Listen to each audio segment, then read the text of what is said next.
Jaya Radha Madhava Kunja Bihari.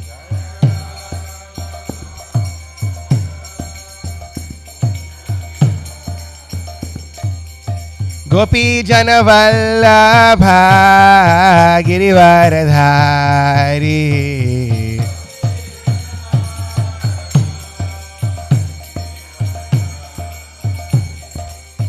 Gopi Jana Vallabha Girivaradhari.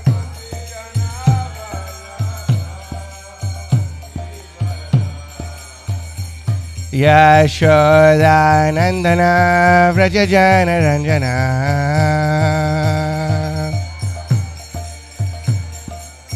Yashoda Nandana Vrajajana Ranjana. Jamuna Tira Vanachari.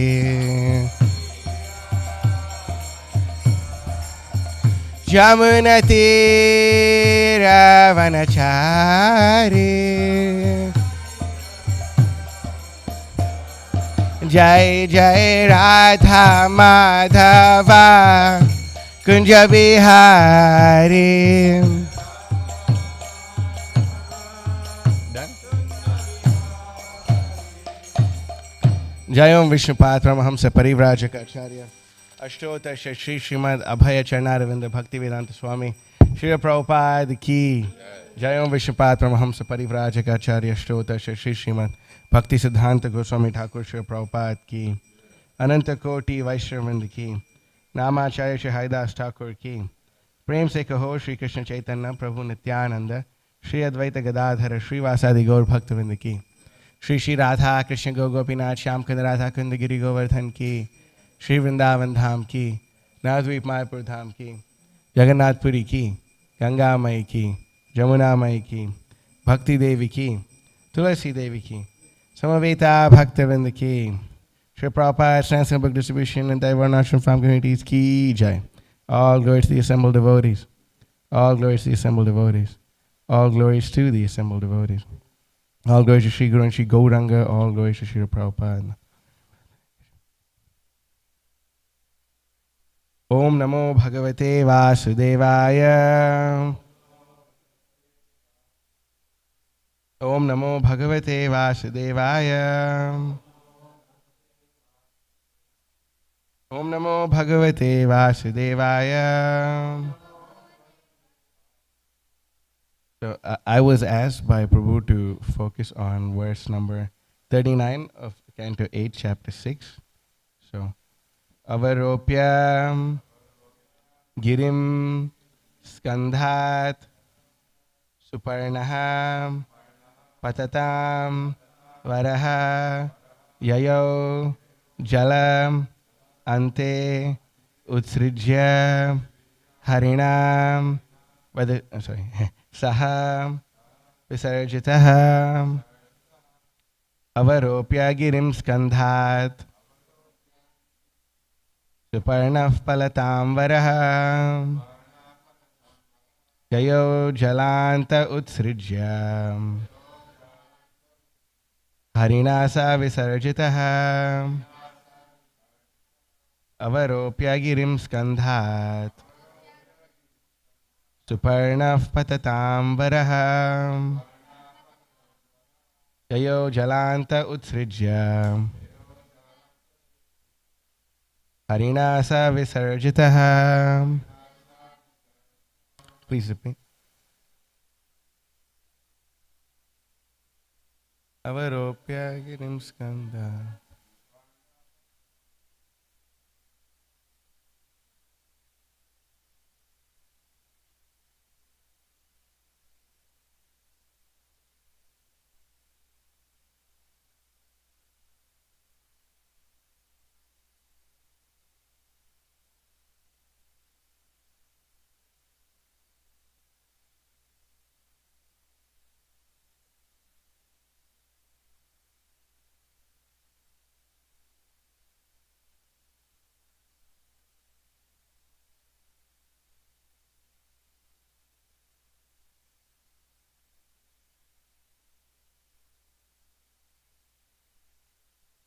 patatam varaham.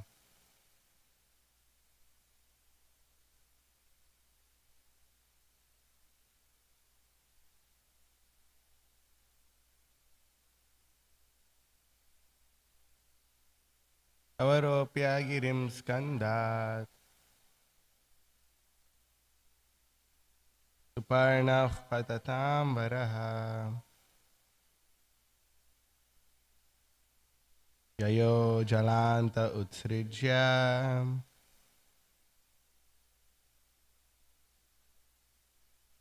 Harinasa visarjitaha. Avaropya, unloading. Girim, the mountain. Skandat, from his shoulder. Suparnaham, Garuda. Patatam, of all the birds. Varaham, the biggest or most powerful. Yayo, went. Jala ante, where the water is. Utsrijya, placing. Harinam, by the Supreme Personality of Godhead. Saham, he, Garuda. Visarjitaham, discharged from that place. Translation and purport by His Divine Grace A.C. Bhaktivedanta Swami Srila Prabhupada Ki Jai. Thereafter, Garuda, the chief of birds, unloaded Mandara mountain from his shoulder and brought it near the water. Then he was asked by the Lord to leave that place, and he left. Purport. Garuda was asked to leave that place because the snake Vasuki, who was to be used as a rope for churning, could not go there in the presence of Garuda. Garuda, the carrier of Lord Vishnu, is not a vegetarian. He eats big snakes. Vasuki, being a great snake, would be natural food for Garuda, the chief of birds. Lord Vishnu therefore asked Garuda to leave so that Vasuki could be brought to churn the ocean with the Mandara mountain, which was to be used as a churning rod. These are the wonderful arrangements of the Supreme Personality of Godhead. Nothing takes place by accidents. Carrying Mandara mountain on the back of a bird and putting it in its right position might be difficult for anyone, whether demigod or demon. But for the Supreme Personality of Godhead, everything is possible, as shown by this pastime. The Lord has no difficulty in lifting the mountain with one hand, and Garuda, his carrier, carried all the demons and the demigods together by the grace of the Supreme Lord. The Lord is known as Yogeshwara, the master of all mystic power, because of his omnipotence. If he likes, he can make anything lighter than cotton or heavier than the universe. Those who do not believe in the activities of the Lord cannot explain how things happen. Using words like accident, they take shelter of ideas that are unbelievable. Nothing is accidental. Everything is done by the Supreme Personality of Godhead, as the Lord confirms in Bhagavad Gita 9.10. Maya dhyakshena prakriti suyate sacharacharam. Whatever actions and reactions occur within the cosmic manifestation all take place under the superintendence of the Supreme Personality of Godhead. However, because the demons do not understand the potency of the Lord, when wonderful things are done, the demon thinks that they are accidental. Thus end the Bhaktivedanta purpose of the 8th canto, 6th chapter of the Srimad Bhagavatam, entitled The Demigods and the Demons Declare a Truce. Om Agyana Timirandhasya Jnana Anjana Shalakaya Chakshurmilitam Yena Tasmai Shri Gurave Namaha Shri Chaitanya Manobhishtam Sapatam Yena Bhutale Swayam Rupa Kadah Mahyam Dadati Swapadantikam Vandeham Shri Guru Shri Utaf Kamalam Shri Gurun Vaishnavamsha Shri Rupam Sakarjatam Sahagana Raghunathan Vatam Tam Sajivam Sadvaitam Savadhutam Parijana Sahitam Krishna Chaitanya Devam Shri Radha Krishna Padan Sahagan Lalita Shri Vishakan Vatamsha He Krishna Karana Sandho Dina Bandho Jagatpate Gopesha Gopika Kanta Radha Kanta Namosate Tapta Kanchana Gaurangi Radhe Vrindavaneshwari Vishabhanu Sute Devi Pranamami Hari Priye Vancha Kalpatarubhyasya Kripa Sindhubhyevacha Patitanam Pavanebhyo Vaishnavebhyo Namo Namaha Nama Om Vishnu Padaya Krishna Prishthaya Bhutale Srimate Bhakti Vikasa Swaminati Namane Harijanagana Badi Gnana Karmanda Hari Prakatita Parabhaktir Bhakti Siddhanta Kantihi Vinay Nikara Lakshmi Nimna Maidai Ragamyo Bhuvijayati Vikaso Bhakti Purvo Yatindraha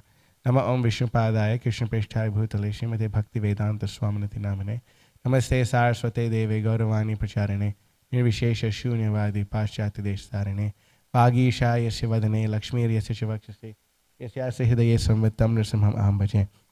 Jai Shri Krishna Chaitanya Prabhu Nityananda Shri Advaita Gadadhara Shri Vasadi Gaur Bhakta Vrinda Hare Krishna Krishna Krishna Hare Hare Hare Rama Rama Rama Hare Hare.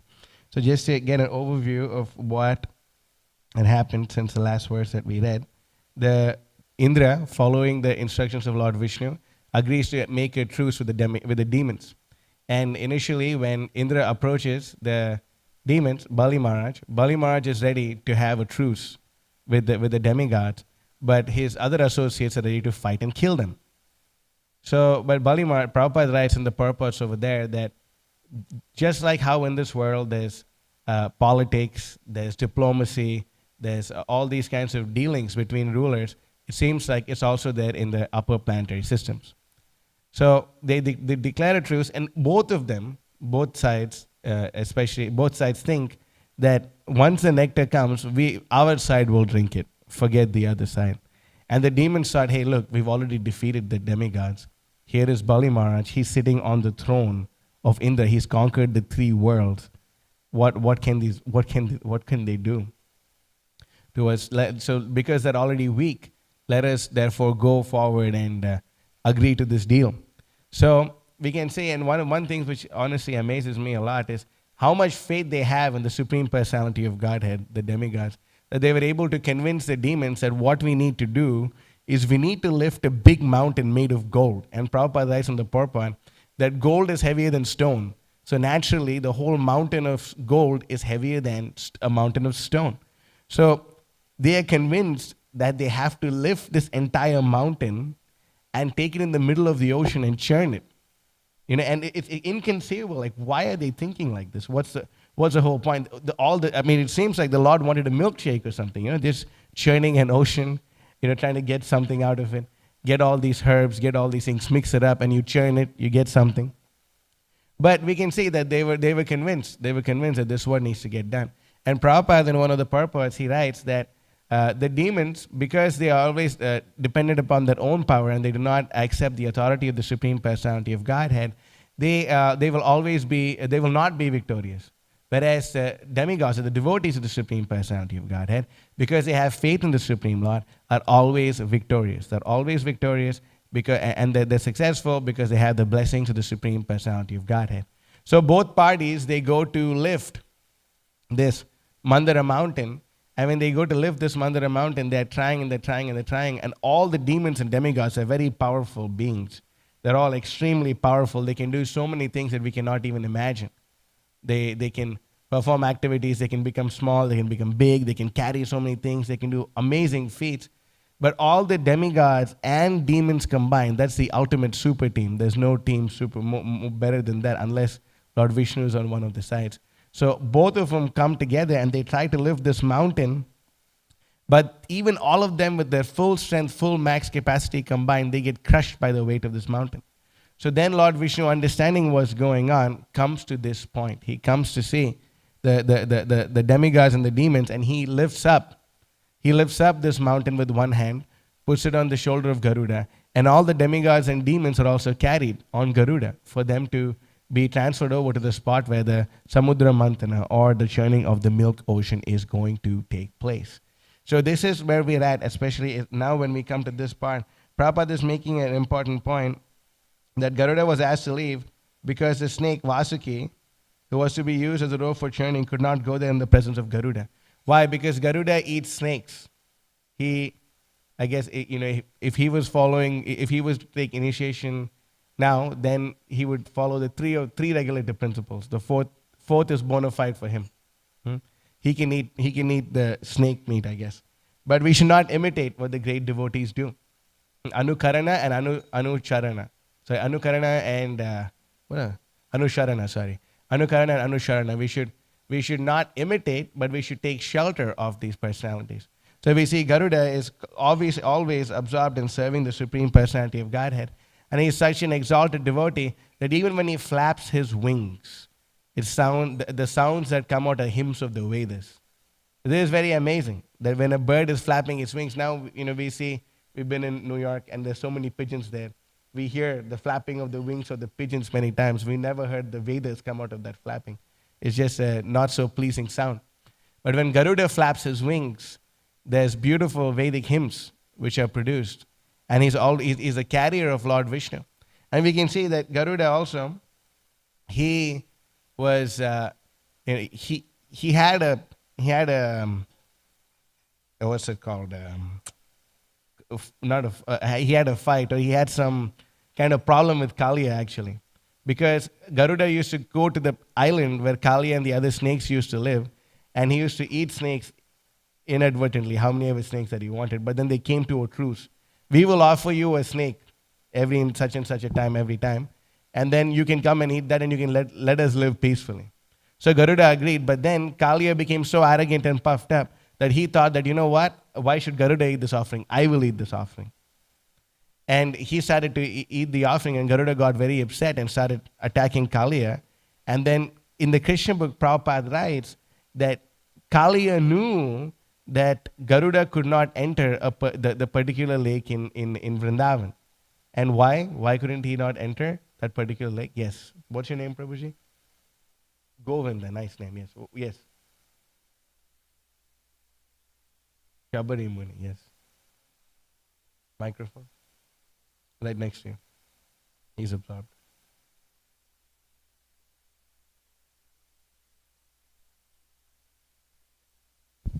So once a sage was doing like austerities underwater, and Garuda came, like, cause he loved all the fishes inside the sage. He felt compassion for them, and so then Garuda came and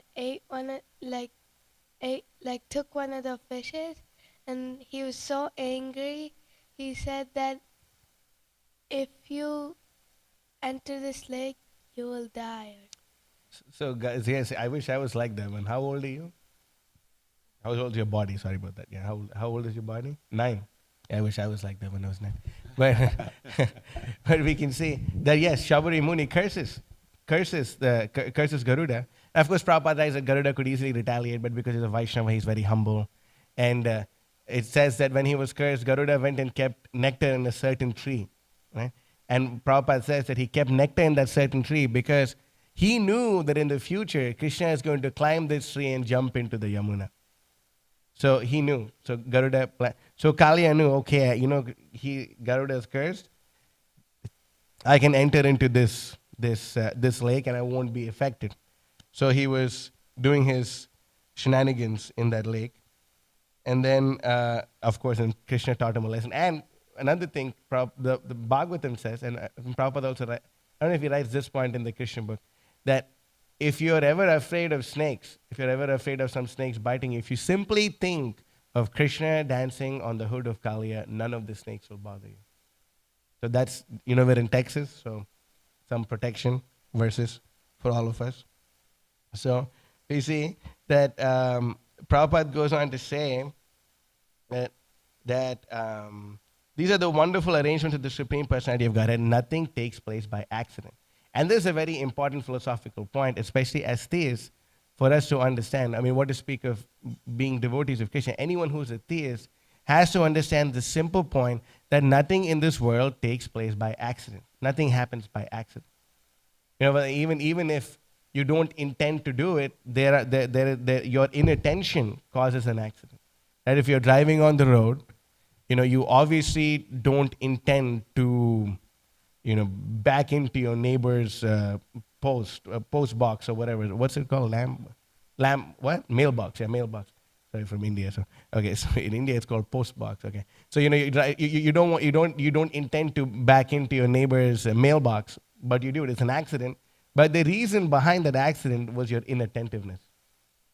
Anything that you see in this material world, everything has a cause behind it. That's why Prabhupada says Krishna is, quotes Brahma Samhita, Krishna is Sarva Karana Karanam. He is the cause of all causes. Everything that you see around you. Krishna is the cause of all causes. And we have to understand this point very carefully. That Krishna is the cause of all causes. And then it may appear that Krishna is not the cause right away, but Prabhupada speaks about this important point. He says, remote cause and immediate cause.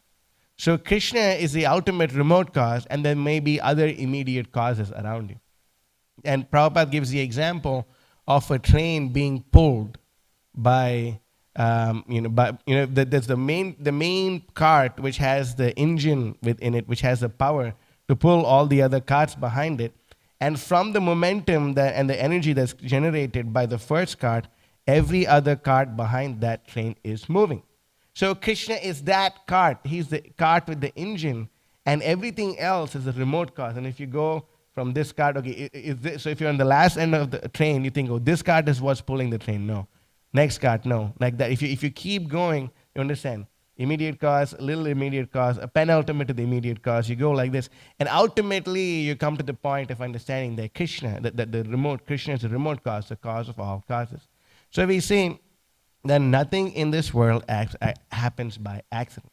And Krishna makes this important point, and one must understand that these philosophies which come about, so nowadays there's so many atheistic philosophies, and Prabhupada actually said, the more you defeat Darwin, the more advancement you make in Krishna consciousness. It's amazing. Prabhupada said that. You can say, where did Vishwanath Chakravarti Thakur write that, right? But no, we can see that Prabhupada is saying this because he's the acharya of the Nirvishesha Shunyavadi Paschatya Deshatarine. He knows the disease of the minds of the conditioned souls. To think that everything came from nothing, or everything, there was nothing and then something exploded, and after something exploded, there was a primordial soup, and from that primordial soup came like a one-celled organism, two-celled organism, and then came a monkey, and then came Charles Darwin. This kind of philosophy, Prabhupada was very much against. Prabhupada spoke out against this. We can also see Prabhupada spoke out against the Big Bang Theory. Prabhupada spoke out against all these things. Why? Because and many news reporters and all of them are very upset with Srila Prabhupada for saying these things. Why? Because you're a holy man. Just talk about the pastimes of Krishna. Just talk about what's in the Bhagavad Gita. Actually, Prabhupada is speaking of what's in the Bhagavad Gita. Most people didn't realize that. But why can't you just come and preach your religion? Why do you have to attack the very core of the existence of the material world? Why do you have to attack this? Why do you have to attack our philosophy? Why? Because whether people have stopped and thought for a moment or not, everyone in this world has a philosophy that they abide by. Everyone has a philosophy that they abide by, whether you ask it or not. What's the philosophy of the animals? Eating, mating, sleeping, and defending. That's the philosophy of the animals. As long as I get to eat what I eat, as long as I get to mate at a certain time, as long as I get to defend myself, and as long as I get to sleep, nothing else matters. But Prabhupada would make this point, Atato Brahma Jigyasa. Now it's time to inquire into the nature of the absolute truth. What does that mean? That because we've attained this human form of life, we must do everything possible in order for us to make spiritual advancement. Is it possible for you to pull up Srimad Bhagavatam, Canto 11, Chapter 9, text number 29?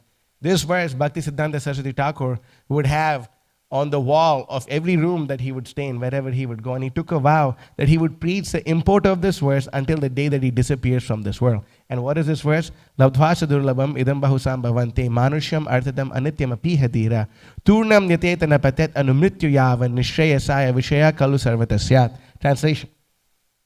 After many, many births and deaths, one achieves the rare human form of life, which although temporary, affords one the opportunity to attain the highest perfection.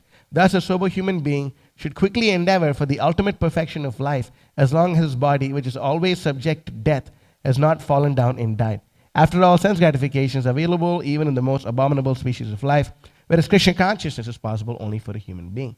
So, Srila Prabhupada, naturally, being the Senapati Bhakta of Lord Chaitanya, feels great compassion upon the fallen conditioned souls. He sees the conditioned souls. Oh God, how is it that they have so much intelligence, so much? If you say, especially when I first came from India to America, I was shocked to see how much intelligence people have put into sense gratification. Like so much intelligence goes into how you can gratify your senses like this, how you can gratify your senses like that. But bottom line, all the arrangements are simply for animal life. But the human form of life is meant to inquire into the nature of the absolute truth. If you're not inquiring into the nature of the absolute truth, something is going absolutely wrong with our life. That's why in the Bhagavatam 5.5.1, we can pull up, Rishabdev says, Rishabha Uvacha, Nayam Deho Deha Bajram Niloke, Kashchan Kaman Arhate Vidbhujamye, Tapo Divyam Putraka Yena Satma, Yasmat Brahma Sokyam Tvanantam. Where the translation is Lord Rishabdev told his sons, my dear boys, of all the living entities who accepted material bodies in this world, one who has been awarded this human form should not work hard day and night simply for sense gratification, which is available for the hogs and dogs that eat stool. One should engage in penance and austerity to attain the divine position of devotional service. By such activity, one's heart becomes purified, and when one's heart attains this position, he attains eternal blissful life, which is transcendental to material happiness. Prabhupada makes an amazing point in this purport, if you could please. Yes, in this verse, Lord Rishabdev tells his sons about the importance of human life. Deha Bhak refers to anyone who accepts a material body. But the living entities of awarded the human form must act differently from animals. This is the point. And Prabhupada would go on hammering this point so much. And why would Prabhupada do that? Because we have to understand that this body that we have, it's like a junction, right? What's a junction? Prabhupada gives this example in this book, Spiritual Yoga. I don't know if you've read this book. It's a small book.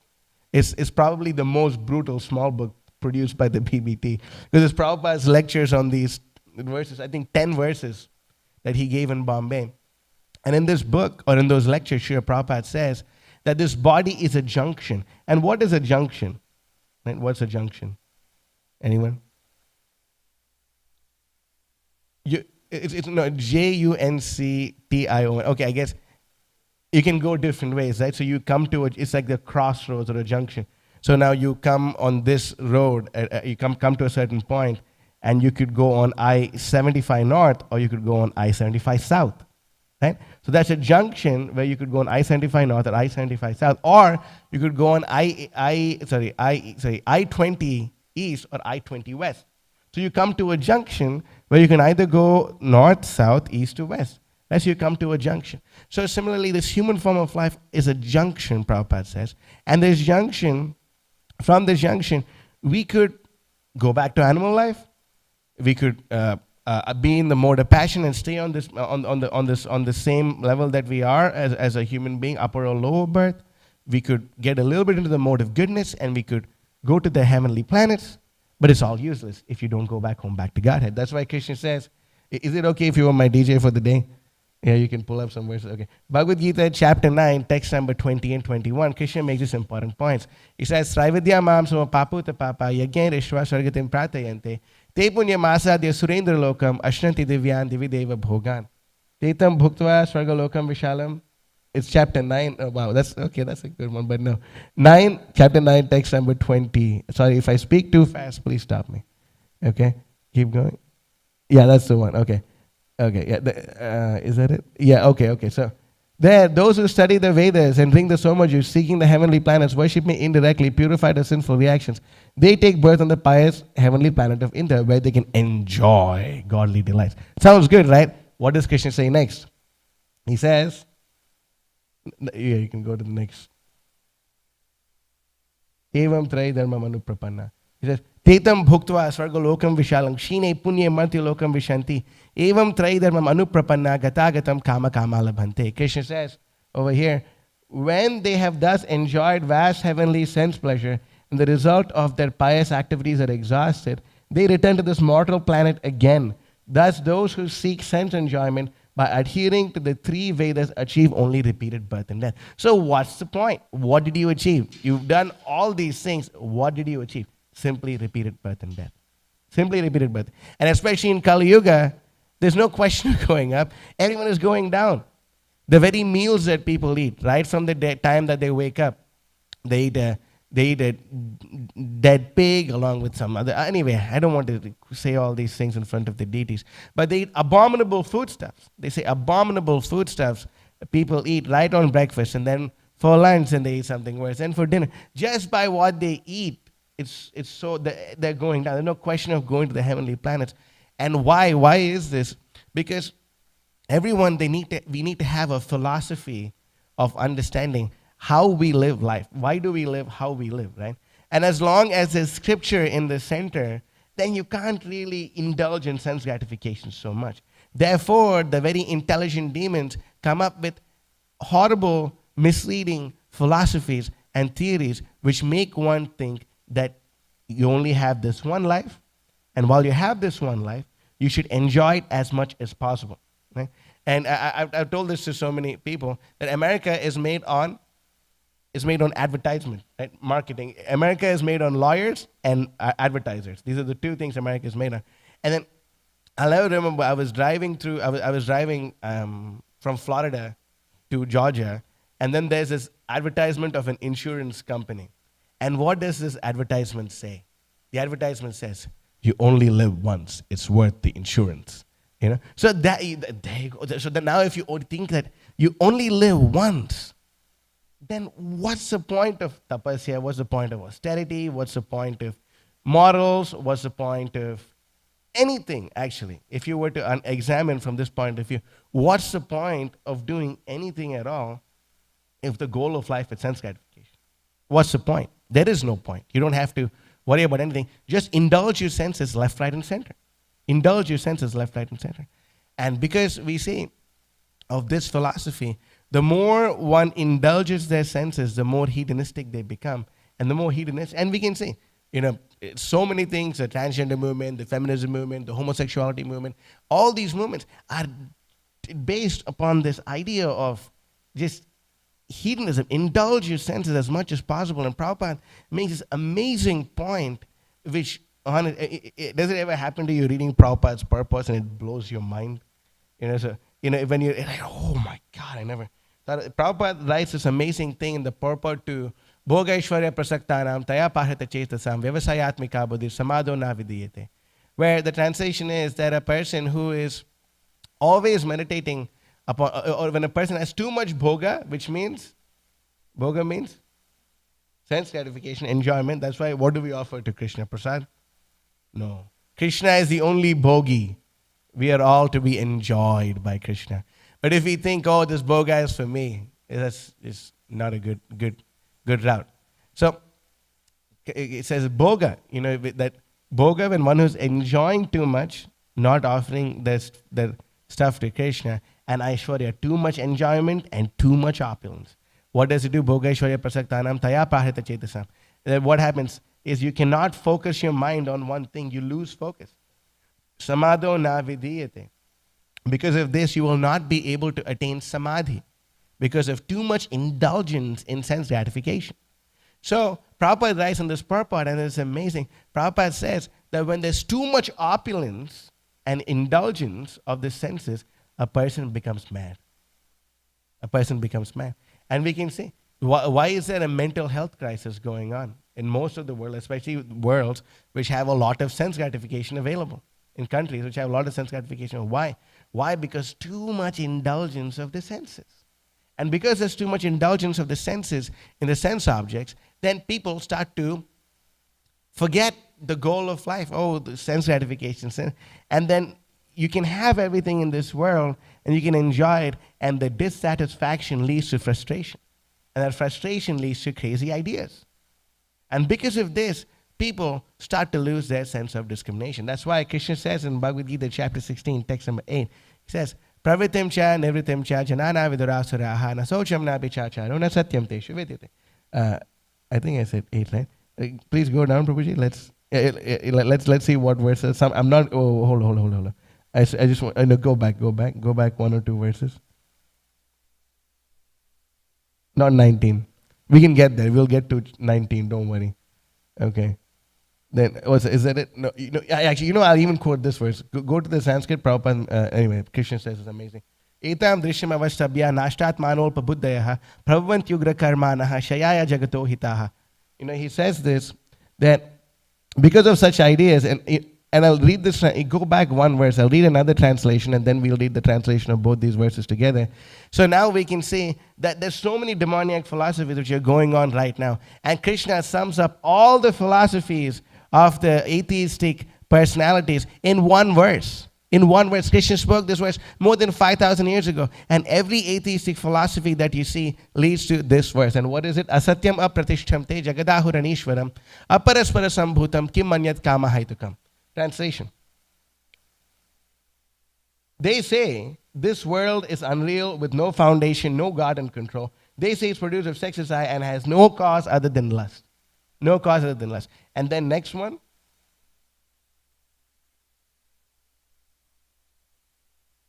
Following such conclusions, the demoniac who are lost in themselves and who have no intelligence engage in unbeneficial, horrible works meant to destroy the world. Right? We can say this. And every new solution that comes up, is actually worse than the problem itself. Right? Why did we have cars? Why was there a need to have cars? Because people were too upset with the smell that the horse manure produced on their roads. So to get rid of the smell of the horse manure that was produced on the roads, then the idea of cars came about.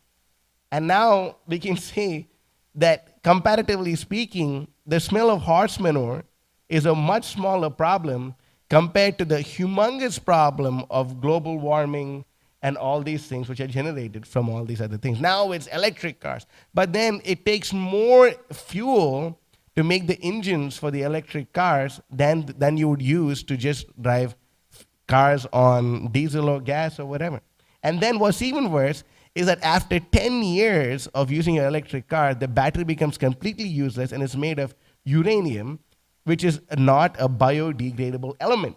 So it destroys the earth even more. Why? Unbeneficial, horrible works meant to destroy the world. Right? So we can see and understand these points. And how does this happen? And Prabhupada would always say, what is this nonsense Big Bang Theory? They always say, very soon, have you ever heard Prabhupada say, very soon we will create life in the laboratory. And Prabhupada said, they've been telling me this since I was a child in school, and now my body is 75 years old. Prabhupada says transcendental body, of course.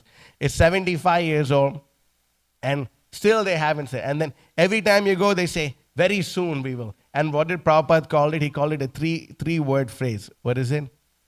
Post-dated check. It is a post-dated check. The scientists give you post-dated checks. So here's a post-dated check. Here's a post-dated check.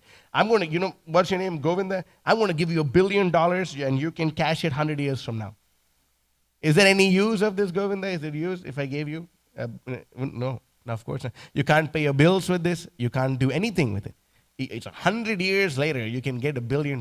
You won't be living, probably. I won't be living, definitely. It's crazy, right? So all these post-dated checks. And then Prabhupada would always say the scientists, they use these words. The atheistic scientists, they use these words. Of course, there's many scientists who are theistic and they promote that God is the creator of everything. But those who don't, Prabhupada would say they always use words like imagine, maybe, accident, like Prabhupada is speaking about here in this purport. Accident, maybe, imagine. They use these words. And just by saying these things, we can see that it's completely a bluff. What do you mean, right? And it's always a postage check. So, in this regard, my spiritual master, His Holiness Bhakti Vikas Maharaj, has put out a series on YouTube called Logica Spiritus. And in this, he is going over all the theories of the scientists and what they're actually proving right now. So we have a few clips. Can we hear the audio on the TV? Mr. Jumna Prabhu? So now this is a very, hold on. You can't? Okay. Sorry, I'm very bad at editing videos, like you can see. But, these are clips from a very famous and influential, he's not even a scientist, is he? Neil deGrasse Tyson, that's what his name is? Yeah, he's like everyone does the hard work and I speak and give the credit kind of a guy, So this is a person called Neil deGrasse Tyson, and he's talking to the famous atheistic scientist known as Richard Dawkins. Dawkins? Is that what you say? Okay. So now you can see a small...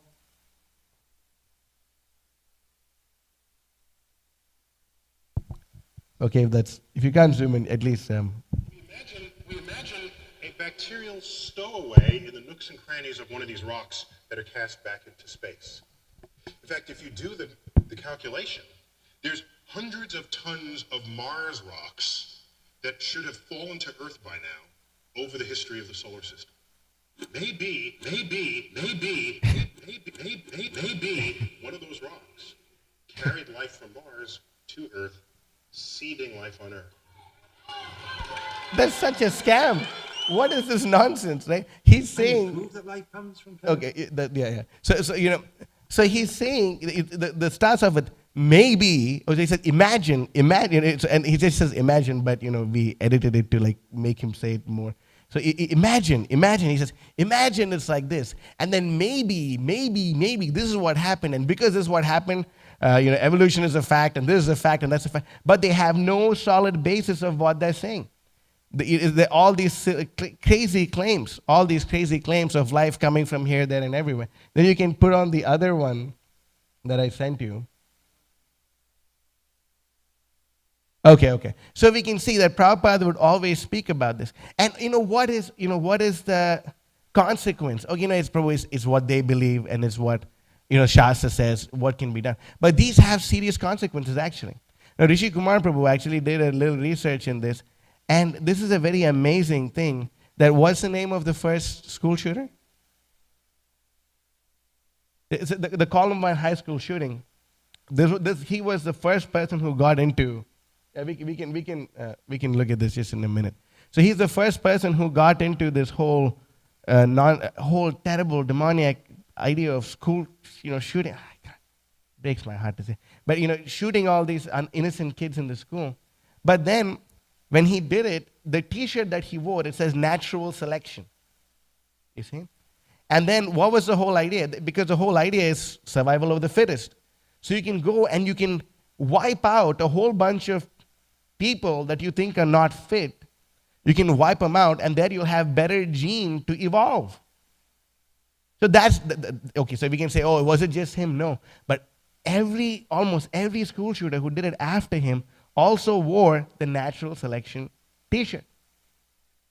Many of them wore it. And all their philosophy is this: evolution, survival of the fittest. So this has very, very horrible consequences, my friends. Therefore, it's important for us to understand the importance of what's in Shastra, what Prabhupada presented to us. Prabhupada's purpose are the panacea for the suffering of this modern world.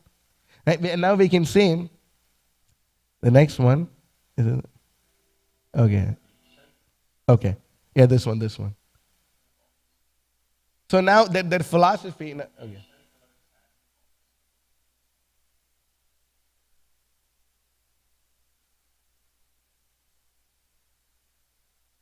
So he says that if you shake sand in a box, life comes out of it. You just said that. I didn't make this up. The person who's interviewing this scientist asks him, has there ever been a point where people have created life? And his answer is that there hasn't been yet, but after, very soon, I think I sent you one more video. Very soon, we'll be able to do it. And how do you do it? Is if you shake sand in a box, right? If you shake sand in a box, life is going to come out of it.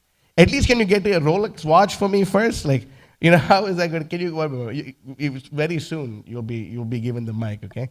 So, you shake a box, can you get me an iPhone out of it? Can you get me lots of Bhagavatam sets out of it? Okay, what can you get? If you took a box of sand and shook it, what's going to come out of it? Nothing. Shrama eva hi kevalam, only going to get sand. You're only going to get sand. But we can see. Now, this is in a TEDx talk or some big talk, right? This is, this. I think I sent you the wrong one. Oh, I see. Okay, anyway, if you're not able to pull it up, this is the one which I just told you, but I think there's another one I sent you. Okay. So anyway, if I didn't send it, doesn't matter. But there's actually a TEDx talk where a person is saying, or not a TEDx, a big scientific conference, he said that. It's in the year 2011. He says, many people think that it takes millions of years to create lives, but we have understood that if you have all the right atmospheric conditions, you can create life very soon. And then the interviewer asked him, how long do you think, he said, will it take? He said, maybe 2 years, max. He said 2 years, and it was in 2011, it was 2013, and now it's 2025. And where is life? It's still coming soon in the laboratory. So we should understand the gruesome effects of not being Shastra Chakshusha. These kinds of philosophies are being spoken about, promoted, all these things are happening. But an intelligent person should understand and see everything through the eyes of Scripture, through the eyes of Srila Prabhupada's purports. And if we see everything through the eyes of Srila Prabhupada's purports, then we will be able to understand who is a cheater and who is not a cheater. How all these philosophies, and why are you so fanatical about distributing these books? So many books have been distributed. Where are all the thousands of devotees? Prabhupada was asked the same question. And Prabhupada said, that is none of your business. And then a reporter also asked Prabhupada this question. So many books are being distributed, but we see that not so many people are taking to your Krishna consciousness movement. What's the reason? And Prabhupada said, it doesn't matter if they don't become devotees, but our goal is for the mass education of the populace. This is our goal. Why do we have a temple? To worship Shri Radha Kalachandi, of course, and also to have a Vani Hata. Vani Hata means a place from which you can speak the message of the absolute truth. That's the whole point. So when we distribute these books to people, we do not understand the effect that these books have upon these personalities. We cannot understand. Prabhupada said this book distribution produces an inconceivable auspicity. Inconceivable auspicity. We cannot even conceive of the auspiciousness that is produced by the distribution of these books. So many things. I feel very happy, and I think it's a special treat from Radha Kalachandji for me, because I remember it was maybe 4 years ago. I was distributing books in Piedmont Park, and then Manshiya Prabhu approached this person. This person didn't take it. And when this person was walking away, I said, hey, come back, man. And he came back. And I convinced him to buy a book. And he bought the books, and I got his number, and I invited him to come to the temple, and he started coming around, and that person is Bhakta Nishal. He's here now in Dallas. We meet again. So does book distribution make devotees? What do you think, Bhakta Nishal? Does it make devotees? Yes, it does. So we can, it's so amazing to see that how everything just starts off with one book. And I remember so many people, when they read these books, it completely destroys the atheistic ideas and atheistic philosophies. That is why it is very important for devotees to study Srila Prabhupada's books, not just read them, but study them. And this is an important thing, that one offense of the holy name is Shruti Shastra Nindanam, to blaspheme the Vedic literatures or literatures in pursuance of the Vedic version. Right? So we can see that Srila Prabhupada's books are the Vedic literatures and literatures in pursuance of the Vedic version. So if we ignore reading Srila Prabhupada's books, if we ignore what's in Shruti Shastra, then naturally we commit that grave offense to the holy name, Shruti Shastra Nindanam. It's very heavy. Vishwanath Chakravarti Thakur says, it is very bad to blaspheme the Vaishnavas. And it's even worse than blaspheming the Vaishnavas is disobeying the spiritual master. And even worse than disobeying the spiritual master, 100 times more, is to do Shruti Shastra Nindanam. Is to blaspheme the Vedic literatures, or, in this case, we can see even ignoring the Vedic literatures. So, Srila Prabhupada built this entire movement even before he had temples, even before he had disciples, anything. He was a lone warrior who traveled on the Jaladuta ship, alone with a sword of knowledge in his hand. And he came with this sword of knowledge. His spiritual master told him, simply preach in the English language and it'll do good for you and all those who support you, who assist you. And we can say that inspiration of Srila Prabhupada's books has still kept our movement alive. Rishi Kumar Prabhu and myself, we were discussing yesterday. We were thinking, oh, Kalachandji temple is so successful. And he was saying, yeah, the reason I think the temple is so successful is because they display Srila Prabhupada's books so nicely. And I was saying, I think it's the deities and the prasadam. And then we said, you know what, all three of them, for sure. But, it's true, because we're displaying Srila Prabhupada. Even that is a big deal. But what is big of distributing these books? And people taking to these books. This is the fruit of love of God, which is being distributed freely, but not for free. Right? Freely, because the people can make a sacrifice for these books. So when people read these books, their life is completely transformed.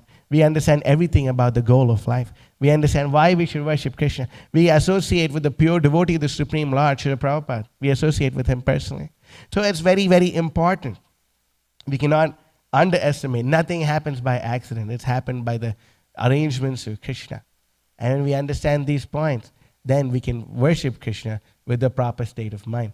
That's why Bhakti Siddhanta Viruddha Arasa Bhashanilina Hai Prabhu Chittira Ulas. If you're not even reading the books of Srila Prabhupada, then it's very natural that we may have many misconceptions. When we have these misconceptions and we try to serve Lord Chaitanya, that service becomes rasabhas, and such rasabhas is not pleasing to Lord Chaitanya, according to Krishnadas Kaviraj Goswami in the Chaitanya Charitamrita. So I will end the class over here. If there's any questions, comments, protests, or corrections, yes, Krishna, Mishra Bhagwan Prabhu. Mishra Bhagwan Prabhu.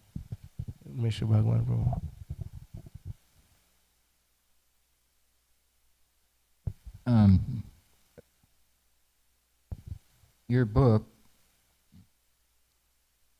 that explains the origin of life is called Life Comes from Life, right? Yeah. Srila Prabhupada's book. Yeah. But life comes from non-living matter. I just looked it up on Google, origin of life, and I have to inform you that the origin of life is known as abiogenesis, which is the natural process by which life arose from non-living matter. See, so life actually does not come from life. Life comes from non-living matter. And Prabhupada would say to this, he would reply that where is the proof of matter giving birth to life? Again, the same idea, the post-dated checks, the promises that is going to happen. Every idea of life that we see, every life form that we see, comes from some other living entity. Okay, so let's just say life comes from life. How did this universe come about? There was a big bang, and when this big bang came about, the whole universe. So now if I just took a bunch of cement, bricks, glass, and wood, and whatever else goes, iron or whatever, steel, that goes into building a building, and if I got it all together and I exploded it, why don't I get a huge skyscraper building? Why don't I get it? Yes. The life comes from vents from volcanic activity deep within the ocean. And what's the evidence to this? We can see, you're saying life comes from the vents, but I was not born from a vent in a volcanic ocean. I was born from my mother's womb. And I promise you, her womb was not a volcanic vent or something like that. What about you? Were you born out of a volcanic vent? Have you met anyone who was born out of a volcanic vent and osmogenesis? And they use all these big words, osmogenesis, speculators, blah, blah, blah. It doesn't make any sense. We're like, we're very intelligent, speculating like anything. But there's no proof of this. There's no proof. Which life, even a fly, did you see a fly? I am born out of the volcano vent. No, it's a fly is born from a mother fly. There is no evidence of this anywhere. But why do they have to come up with such a complex philosophy? Because otherwise it'll be hard to gratify your senses. That is why. So is that okay, Prabhu? Yeah. No, yes. Want us to keep going at them? Because we could if we had to. Life could also have been generated by lightning. Yeah, that's actually what they say, primordial soup, right? So how many times have we seen lightning? And who's born out of lightning? Anyone? You go and look at all the population of the entire universe, including animals. Where is there evidence of life coming from lightning? Someone lightning, and here comes Rishi Kumar Das. Like, where is the evidence of that? No, lightning. My boy is born of lightning. I can go and tell, my friend is born of lightning. But no, there's no evidence of this. There's no evidence whatsoever. So life also may. Why are you saying may? I will tell you is, and I will show you proof. And that's Prabhupada's point. Prabhupada would say, the chicken is a better scientist than you. Why? It's in life comes from life, actually, Prabhu. It's a book right outside. Prabhupada said, life comes from, a chicken is a better scientist than you. Why? Chicken can at least make an egg and make life come out of it. You can't even do that.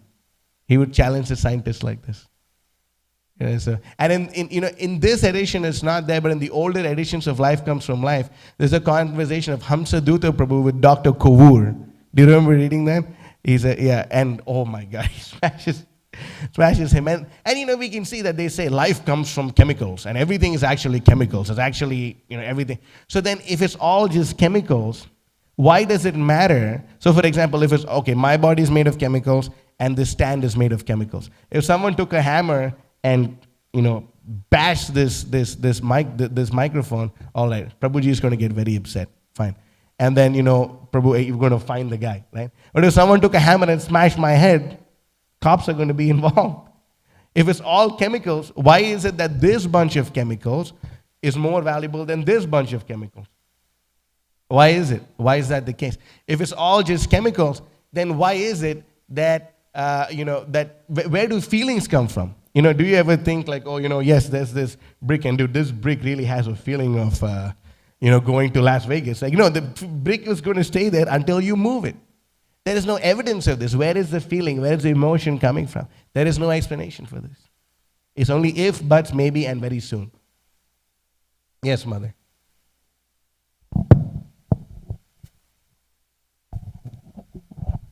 Hare Krishna Prabhu, thank you for a very enlivening class.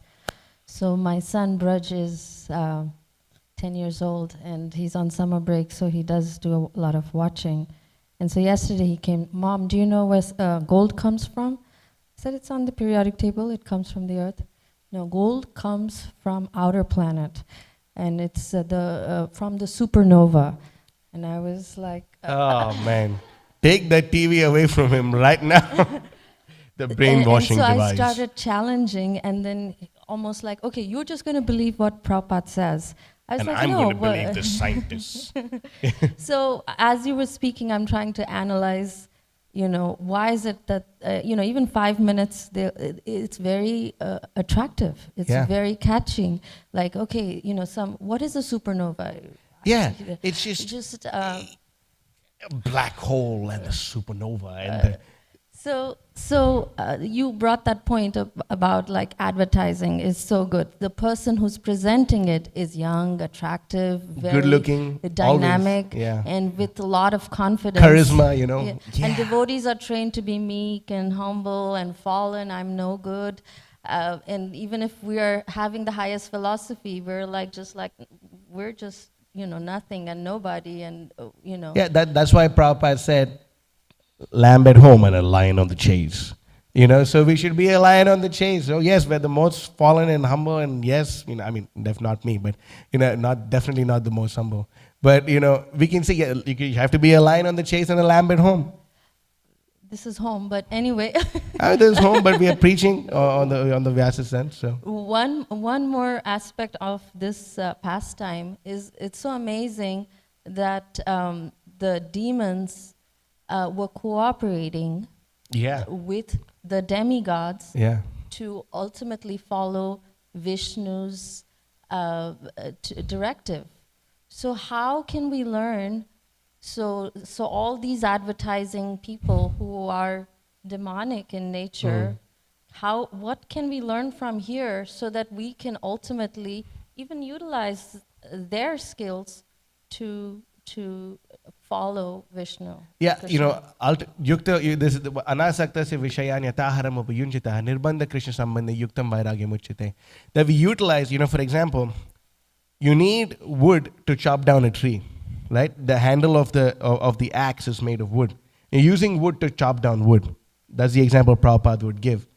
So we use whatever they're using, and that's why I would strongly recommend you can show your son this channel called Logica Spiritus. It's, the clips that I showed you, this is exposing the scientists like anything, right? And there you can see there's so much evidence against what these people are saying about life and the origin of life and all this garbage, They're completely exposed. And another thing you can say about the scientists is they always change their stance. Have you ever noticed that? They always change their stance. When you were growing up, when you went to school, what did they tell you about the cell? Was it a very complex organism or a very simple organism? It's simple, right? Now if you go and now you see it's the most complex organism. And then again in the future they'll find something else out. And so every time their knowledge is wrong because of their imperfect senses. So much, if you read Prabhupada's books in and out, then Prabhupada made this amazing statement actually. He said that if one reads the Srimad Bhagavatam from front to back, along with the Sanskrit and the word for word and the translation and the purpose, at the end of it, he can defeat all the atheists. If you were to do that. So that's a good project. You could do that. You can make sure 1 year you read 41 pages of Bhagavatam every day. In 1 year you can defeat all atheists. No problem. But tapasya karna padega. You will have to perform austerity. You raise your hand, Prabhu. Is that okay, Mother? Okay. Hare Krishna, thank you for class. So I distribute books to people, and sometimes they have this maybe some religious trauma where you have to accept the Bible, and you don't. They're used to seeing religious scriptures as dogmatic, as these different things. So they're hesitant to accept the authority of Srimad Bhagavatam. And when they hear things like a gigantic bird carrying the mountain, they have this resistance to accept Srimad Bhagavatam. So how can I help them come to see Srimad Bhagavatam as the spotless Purana? See, the thing is, we start right off the bat, right? What's the first sentence in the introduction to Srimad Bhagavatam? No, the sentence of the introduction, Srila Prabhupada writes. He said, the Srimad Bhagavatam does not speak about God, but touches on the subject matter of the absolute truth. Yeah, and then that's how Prabhupada, boom, when I first read the Bhagavatam, they're like, what? What is it? I thought this was a religious book, what's going on? And then Prabhupada just breaks it down scientifically. So if he convinced them about the stuff in Prabhupada's books or in Shastra about how you're not your body, how this material, with 3 modes of material nature, you're not your body, about Krishna and all these things, then they develop faith. And if you really want, you have to feed them prasadam.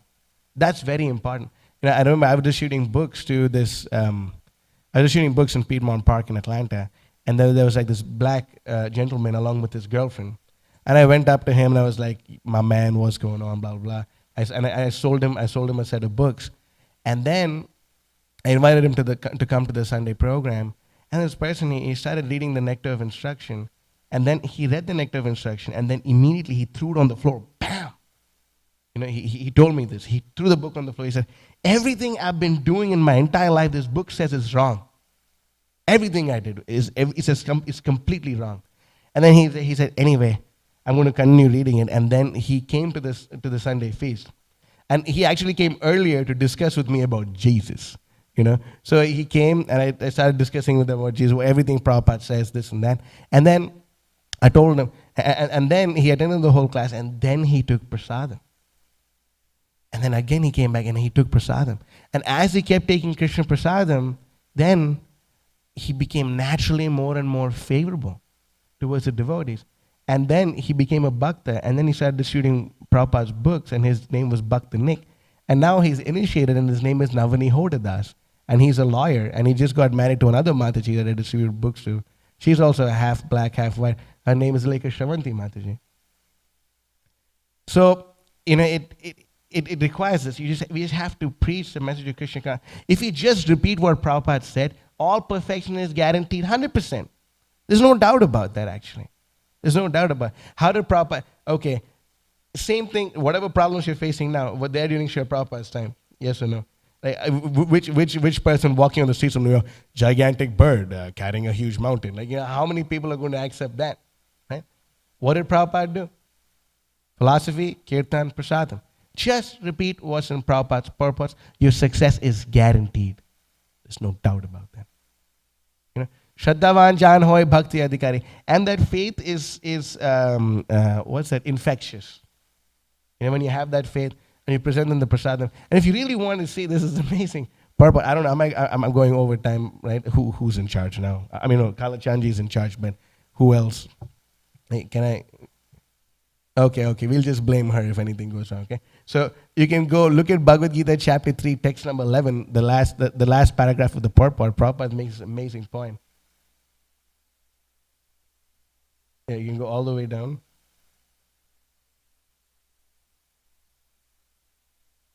Yeah, there you go, right there. You just go up. Okay. Look. Stop.